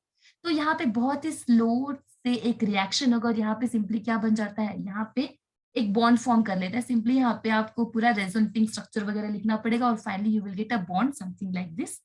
यहाँ पे मैं सीधा यहाँ पे कुछ वो रेजोनेटिंग स्ट्रक्चर वगैरह नहीं दिखा रही, यहाँ पे सीधा मैं इस कार्बोकैटायन को लिख देती हूँ। तो यहाँ पे तुमने क्या देखा कि यहाँ पे अब एक इंटरमीडिएट फॉर्मेशन हुआ। सिंपली यहाँ पे कार्बोकैटायन का फॉर्मेशन हुआ, जो कि बेंजीन रिंग तुम्हारा पहले इलेक्ट्रॉन रिच था, अभी वो इलेक्ट्रॉन डेफिशिएंट हो चुका है। अब सिंपली तुमने क्या देखा कि कभी भी अगर कार्बन के ऊपर प्लस चार्ज आ जाए या फिर माइनस चार्ज आए तो उस दौरान वो बहुत ही ज्यादा अनस्टेबल हो जाता है। तो ये कार्बन अब बहुत ही ज्यादा अनस्टेबल है। अब इसको स्टेबल होने के लिए क्या करना पड़ेगा, अभी भी तुमने देखा कि तुम्हारे रिएक्शन में FeCl4 यहाँ पे प्रेजेंट है। अब स्टेप नंबर 3 में होगा ये, स्टेप नंबर 3 को मैं यहाँ पे कहीं लिख देती हूँ, ये है तुम्हारा पॉजिटिवली चार्ज्ड कार्बोकैटायन, यहाँ पे H लिख दो, यहाँ पे Cl लिख दो। तो तुम क्या देखोगे, अब यहाँ पे FeCl4 माइनस फर्दर आके अपना रोल निभाएगा और यहाँ पे तुम क्या देखोगे कि हो जाएगा प्रोटोनेशन। ये जो तुम्हारा हाइड्रोजन दिख रहा है ना, तो ये कार्बन हाइड्रोजन बॉन्ड फिर से टूट जाएगा, क्योंकि तुमने क्या देखा कि यहाँ पे कार्बन के ऊपर प्लस चार्ज है और कार्बन कभी भी खुश नहीं रहेगा उसके ऊपर प्लस चार्ज या माइनस चार्ज हो। तो तुमने क्या देखा, कार्बन हाइड्रोजन बॉन्ड यहाँ से ब्रेक होगा और सिंपली ये प्रोटॉन यहाँ से निकलेगा। जब ये प्रोटॉन यहाँ से निकलेगा तो अभी देखो इसके बीच का जो कुछ भी लोन मतलब बॉन्ड पेयर ऑफ इलेक्ट्रॉन था वो जाएगा बेंजीन के ऊपर और ये एक स्टेबल कंपाउंड बनाएगा, that will be your chlorobenzene. और यहाँ पे आपने क्या देखा, ये फर्दर टूट जाएगा FeCl3 के फॉर्म में और इसका जो प्रोटॉन था वो Cl माइनस के साथ रिएक्ट करके HCl बना देगा। तो यहाँ पे 3 प्रोडक्ट्स बनेंगे। मतलब कि जो FeCl3 था, आपको पता है कि जो कैटलिस्ट होते हैं वो किसी भी रिएक्शन में केमिकली इंटरैक्ट नहीं करते। तो यहाँ पे तुमने क्या देखा, FeCl3 तुम्हारा एक कैटलिस्ट था, तो कैटलिस्ट यहाँ पे बस मतलब रिएक्शन को तेज करा रहा है, ना कि उस रिएक्शन में केमिकली पार्टिसिपेट करा। FeCl3 के फॉर्म में वो पहले भी एंटर किया था, बाद में निकल भी गया FeCl3 के फॉर्म में। तो क्या आपको आई होप चीजें समझ में आई? यस बेटा, ये रिएक्शन समझ में आया सबको? यस बोलो तो। लेकिन यहाँ पे दो डिफरेंट टाइप की पॉसिबिलिटी बन सकती है कि यहाँ पे दो डिफरेंट टाइप के प्रोडक्ट बन सकते हैं, एक तो ऑर्थो और एक पैरा। ठीक है, तो आप याद रखिए। हाँ बोलो। मैम सिर्फ बेंजीन में ऑर्थो पैरा मतलब 2 Cl अटैच होंगे? नहीं, एक ही सेल अटैच हो रहा है, एक तो HCl में चला जा रहा है ना बेटा। मैम तो फिर ऑर्थो पैरा कैसे? सॉरी सॉरी सॉरी, एग्जैक्टली यहाँ पे बेंजीन है, मेरे दिमाग में थोड़ा सा टोलुइन आ गया था। देखो अगर मान लो कि यहाँ पे अगर एज अ रिएक्टेंट आप टोलुइन लेते, ठीक है, टोलुइन लेते, तब जाके यहाँ पे दो टाइप के प्रोडक्ट्स बनने की पॉसिबिलिटी, एक तो आपका ऑर्थो बनेगा और दूसरा पैरा बनेगा। ठीक है, यस, ये जी मैम। की बात है। बेंजीन के केस में you will get only chlorobenzene या फिर जो कुछ भी अराइल हैलाइड या फिर जो कुछ भी आप बना रहे हो। ठीक है, अगर यहाँ पे सपोज आपने टोलुइन ले लिया तो टोलुइन के केस में you will get 2 different type of product, जहाँ पे आपने क्या देखा कि एक ऑर्थो होगा और एक पैरा होगा। इसका रीजन ये है क्योंकि आप क्या देखोगे कि ये जो मतलब हेलो अल्केन है, जब इसके आप रेजोनेटिंग स्ट्रक्चर ड्रॉ करोगे ना तो आपको मिलेगा कि ये ऑर्थो और पैरा डायरेक्टिंग ग्रुप होता है। हैलोजन कैसा होता है, ortho and para directing group होता है। इसकी वजह से इसका जो स्टेबल वाला फॉर्म रहेगा वो ऑर्थो और पैरा होगा। ठीक है, मेरी बात सबको समझ में आ रही? This will be in case of methyl benzene या फिर टोलुइन बोल सकते हो। नेक्स्ट रिएक्शन पे हम प्रोसीड करते हैं and this reaction is Sandmeyer reaction. Sandmeyer reaction के लिए चले बच्चों, बोलो। मैम चलो एक सेकंड नोट करना। ओके, नोट कर लो। Mechanism is important, you should know it.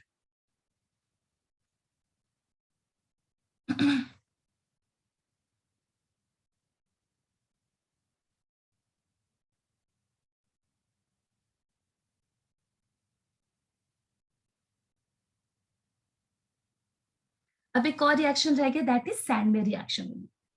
Sandmeyer reaction में सिंपली तुम क्या बनाते हो, क्लोरोबेंजीन या फिर ब्रोमोबेंजीन बनाते हो। ठीक है, नेक्स्ट पेज पे मूव कर सकते हैं बेटा, जल्दी बता देना मुझे। Yes ma'am. मैं सोचा आज एटलीस्ट फिजिकल प्रॉपर्टीज तक खत्म कर ले क्या, और कल भी सेम टाइम पे लेक्चर रख दो बच्चों, आ जाओगे आप? और हर दिन लेक्चर रिकॉर्ड भी होगा। तो चैप्टर उतना बड़ा नहीं है, एनसीईआरटी वाइज चीजें बहुत ही आसान है। चलो नेक्स्ट यहाँ पे हम देख लेते हैं सैंडमेयर रिएक्शन एग्जैक्टली क्या है। तो यहाँ पे आपको ये चीज देखना होगा, इसको हम क्या बोलते हैं, डाइएजोटाइजेशन भी बोलते हैं। देखो सैंडमेयर रिएक्शन,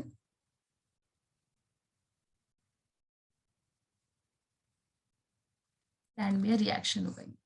तो इसमें ये होता है कि आप यहाँ पे सिंपली क्या प्रिपेयर करोगे, क्लोरोबेंजीन या फिर ब्रोमोबेंजीन बनाओगे। किससे बनाओगे, डाईएजोनियम, मतलब कि यहाँ पे अब देखोगे कि एनिलीन का इस्तेमाल कर सकते हो।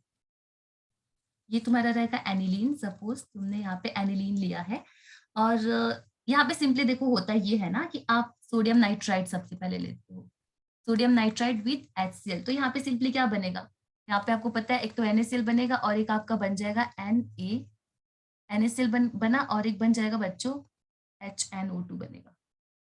एक आप बना लो HN, कुछ इसको इस तरीके से सपोज लिख देते, चलो HNO2 नाइट्रस एसिड बन गया, ठीक है। तो सिंपली होता ये है कि जो आपका एनिलीन है ना, तो ये क्या करता है, ये इसके साथ रिएक्ट करता है HNO2 के साथ। HNO2 को चलो मैं कुछ इस तरीके से लिख देती हूँ, किसी को कुछ दिक्कत है बच्चों, HNO2 और यहाँ पे आप और भी क्या लेते हो HCl, ठीक है, ये चीज आप लेते हो। तो यहाँ पे तुमने क्या देखा, ये वाला लिया और फर्दर ये रिएक्ट करेगा, यहाँ पे 0 to 5 डिग्री सेल्सियस रिएक्शन रखते हो, सॉरी जो आप टेम्परेचर रखोगे कितना रखोगे, मतलब कि यहाँ पे आइस कोल्ड सोल्यूशन रहता है, तो आप 0 to 5 डिग्री सेल्सियस टेम्परेचर रखोगे तब जाके ये रिएक्शन होता है। तो यहाँ पे आपने क्या देखा कि सोडियम नाइट्राइट आपने लिया है, बहुत ही कम टेम्परेचर पे लिया है, ठीक है, और यहाँ पे आपने ice cold solution of aniline का इस्तेमाल किया है, ठीक है, with excess of this HCl। और यहाँ पे एज अ प्रोडक्ट आप देखेंगे कि इस रिएक्शन का नाम है डाईएजोडाइजेशन रिएक्शन, और यहाँ पे एज अ प्रोडक्ट बच्चों बन जाएगा, यहाँ पे बेंजीन रिंग है, यहाँ पे लिख लो कि N ट्रिपल बॉन्ड N और यहाँ पे लिख दो आप प्लस,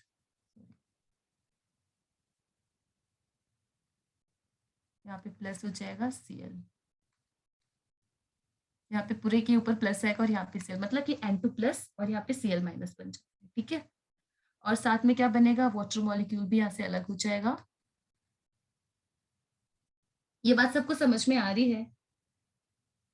यस, यहाँ पे इस रिएक्शन का नाम हो जाएगा डाईएजोटाइजेशन रिएक्शन। और इसको हम क्या बोलते हैं, डाईएजोटाइज, मतलब इसको हम क्या बोलेंगे, ये जो हमारा सॉल्ट रहेगा डाईएजोटाइज्ड सॉल्ट बोलते हैं। देखो यहाँ पे डाईएजोटाइजेशन रिएक्शन बोलने का मतलब क्या, डाई का मतलब दो, तो यहाँ पे तुमने क्या देखा कि डाईएजो, एजो का मतलब होता है नाइट्रोजन, तो यहाँ पे ये चीज याद रखना कि यहाँ पे दो नाइट्रोजन वाला मतलब सॉल्ट बन रहा है, ठीक है। तो इसलिए हमने इसको क्या बोला, डाईएजोटाइजेशन रिएक्शन। बच्चों सबको बात समझ में आ रहा है? डाईएजोटाइजेशन बोलने का मतलब ये है कि यहाँ पे दो नाइट्रोजन वाला सॉल्ट बन रहा है। तो यहाँ पे सिंपली तुमने क्या देखा कि यहाँ पे तुम्हें एनिलीन लेना है, और ये टेम्परेचर बहुत ही ज्यादा इंपॉर्टेंट है, ये बर्फ में रख के रिएक्शन कराते हैं। तो एनिलीन लेना है, वो भी आइस कोल्ड लेना है, in presence of excess of HCl आपको ये रिएक्शन कराना होता है, और यहाँ पे आपका बन जाता है मतलब कि बेंजीन डाईएजो, मतलब बेंजीन डाईएजोनियम क्लोराइड। तो यहाँ पे लिख लो, ये तुम्हारा हो गया, ये इसको तुमने बोला बेंजीन, इसको तुमने बोला बेंजीन डाई एजोनियम। देखो कभी भी जब प्लस चार्ज कहीं पे भी रहता है ना, तो उसके लिए हम सफिक्स IUM लिखते हैं। जैसे कि सोडियम आयन भी लिखते हो तो उसके लिए आप क्या लिखते हो, IUM लिखते हो। पोटेशियम आयन भी लिखते हो ना, तो लास्ट में IUM आता है। तो बेंजीन डाई एजोनियम क्लोराइड हो जाएगा तुम्हारा, इसको तुम बोलोगे बेंजीन डाईएजोनियम क्लोराइड, और इस रिएक्शन को बोलोगे डाईएजोटाइजेशन रिएक्शन, ठीक है। समझ में आ रहा है? Yes ma'am. आगे बढ़ते हैं हम। लेकिन तुम्हें तो यहाँ पे क्या बनाना है, तुम्हें यहाँ पे बनाना है सैंडवेयर रिएक्शन का इस्तेमाल करके, तुम्हें बच्चों बनाना है यहाँ पे हेलोबेंजीन बनाना है ना। तो अब आपने क्या देखा कि ये जो कुछ भी आपने बेंजीन डाईएजोनियम सॉल्ट बनाया है, इसमें तुम क्या ऐड करोगे, फर्दर इसमें ऐड करोगे CO2X2, ठीक है। CO2X2 जो कुछ भी ऐड करोगे तो ये फर्दर किस में कन्वर्ट हो जाएगा, ये कन्वर्ट हो जाएगा बच्चों हेलोबेंजीन में। तो अब आपका बन चुका है बेंजीन, मतलब हेलोबेंजीन बन चुका है, और साथ में आप क्या देखेंगे कि नाइट्रोजन गैस अलग हो जाएगी, ये जो नाइट्रोजन था ये अलग हो गया, और जो तुमने CO2X2 ऐड किया था इन presence of, it should be in presence of suppose HCl, मान लो कि यहाँ पे तुमने CO2Cl2 ऐड किया है, यहाँ पे क्लोरोबेंजीन बन जाएगा और नाइट्रोजन गैस अलग हो जाएगी, ठीक है। इस तरीके से तुम सारी रिएक्शन करा सकते हो, क्लोरोबेंजीन बना सकते हो, ब्रोमोबेंजीन बना सकते हो, ठीक है। लेकिन सपोज जब आयोडोबेंजीन बनाना है, देखो अगर ब्रोमोबेंजीन बनाना है तो यहाँ पे CO2Br2 या मतलब CO2Br2 विद HBr यूज कर लेना।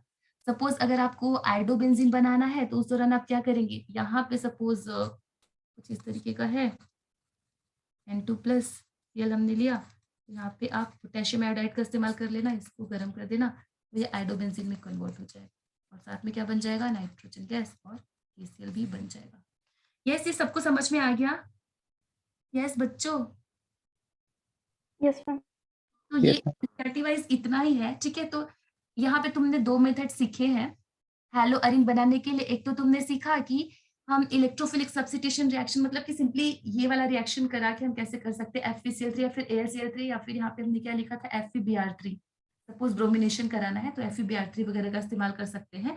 और सैंडवेयर रिएक्शन में तुमने क्या देखा कि डाइएजोटाइजेशन रिएक्शन कराते हैं, मतलब कि एनिलीन जो कि आइस कूल्ड एनिलीन था, तो इसको कैसे कन्वर्ट करते हैं बेंजीन डाइजोनियम क्लोराइड में या फिर सॉल्ट में, और फर्दर हम उससे कैसे हेलोबेंजीन बनाते। तो यहाँ पे 2 स्टेप्स में ये रिएक्शन हो रहे, तो आप याद रखेंगे this reaction is very very important और इस पे बेस्ट क्वेश्चंस भी आते हैं बच्चों, तो don't forget to prepare it well, ठीक है।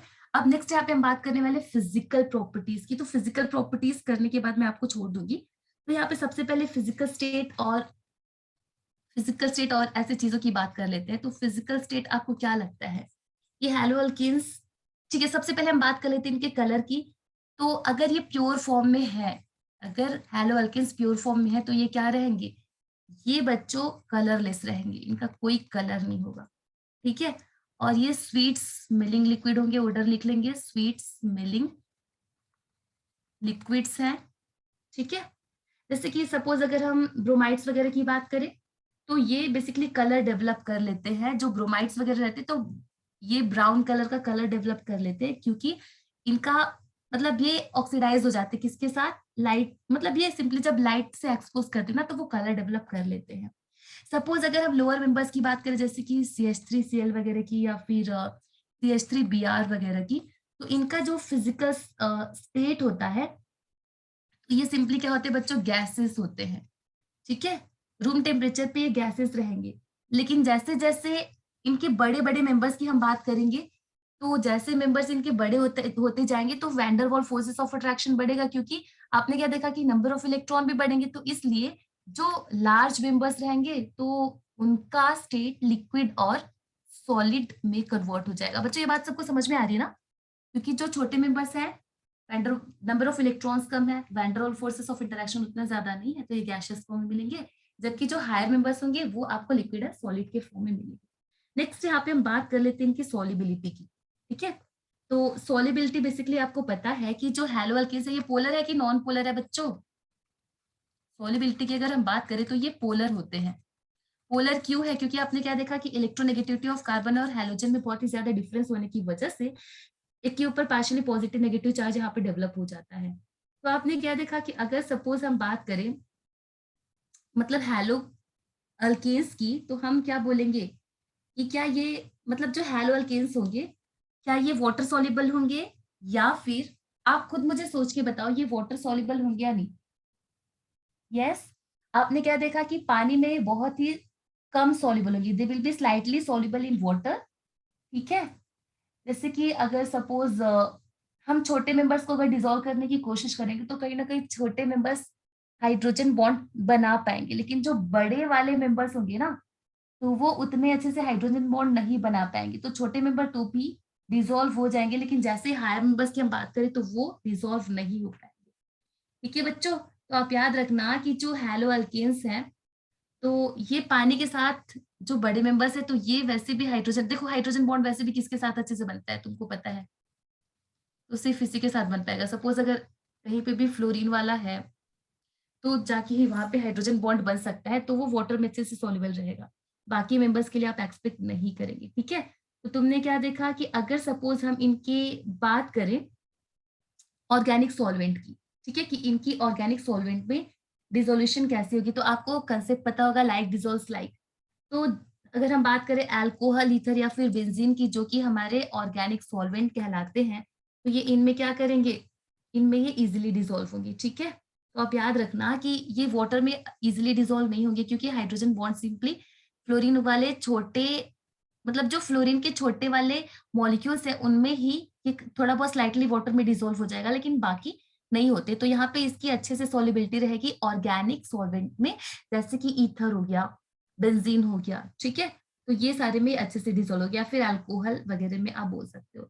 नेक्स्ट जो हमारा पार्ट आता है दैट इज डेंसिटी। तो डेंसिटी में आप याद रखना बच्चों, ये दोनों पॉइंट आपको समझ में आए, फिजिकल स्टेट और यहाँ पे हमने सॉल्युबिलिटी की बात की। थर्ड हमारा रहेगा बच्चों डेंसिटी।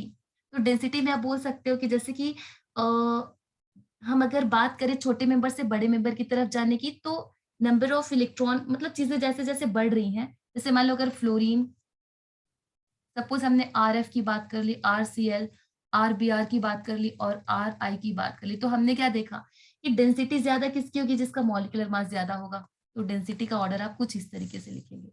या फिर सपोज अगर हम एक ही को पकड़ के रखे, जैसे क्लोरीन क्लोरीन को ही पकड़ के रखा, यहाँ पे सपोज CH3 रखा, यहाँ पे हमने C2H5 रखा, यहाँ पे C3H7 रखा, तो आपको पता है डेंसिटी किसकी ज्यादा होगी, जिसका मॉलिक्यूलर मास ज्यादा होगा। तो आप याद रखेंगे इन केस ऑफ डेंसिटी, जिसका मॉलिक्यूलर मास ज्यादा उसका पलड़ा भारी है, ठीक है। आगे बढ़ते हैं। अब यहाँ पे हम बात करेंगे melting point and boiling point की। तो बच्चों ये मैं आपको कल पढ़ा दूंगी, चलेगा? कल मैं सेम टाइम पे क्लास रखूं, पहले ये बताओ हो सकता है क्या? Yes yes ma'am. यस ठीक है, मैम। तो ये चैप्टर में मैक्स टू मैक्स 2 और लेक्चर लगेगा, या फिर मैं देखूंगी 2 लेक्चर भी नहीं लगने चाहिए, 1 लेक्चर में भी मैं खत्म करने की कोशिश करूंगी, ठीक है। ज्यादा कुछ है नहीं। तो आप लोग प्लीज एक बार NCERT वाइज चीजें प्लीज पढ़ के आना, और कुछ डाउट्स रहता है तो प्लीज मुझे भेज देना, ठीक है। प्लीज जितना आज हो गया प्लीज आप कर लेना। और ग्रुप 13 आप लोगों ने पढ़ लिया बच्चों? ग्रुप 13 का टेस्ट जरूर से जरूर दो, मार्क्स कितनी भी आए, मार्क्स, ग्रुप 15 का था ना? ग्रुप सॉरी सॉरी 15 में। ग्रुप 15, सॉरी सॉरी ग्रुप 15 ही था। तो मार्क्स मैटर नहीं करते, आप लोग स्टेमिना डेवलप करो, क्योंकि ये जो भी टेस्ट मैं आपको असाइन कर रही हूँ, तो इससे आप कुछ ना कुछ सीखोगे। एनालिसिस करो, मार्क्स मैटर नहीं करेंगे, माइनस में भी मार्क्स आए तो भी चलता है। अभी सबसे ज्यादा जरूरी कि आप टेस्ट देने का स्टेमिना डेवलप करो और एनालिसिस पार्ट भी करते रहो। तो आज जितना भी पोर्शन हमने कंप्लीट किया, तो प्लीज इतना पार्ट आप कंप्लीट करके आना।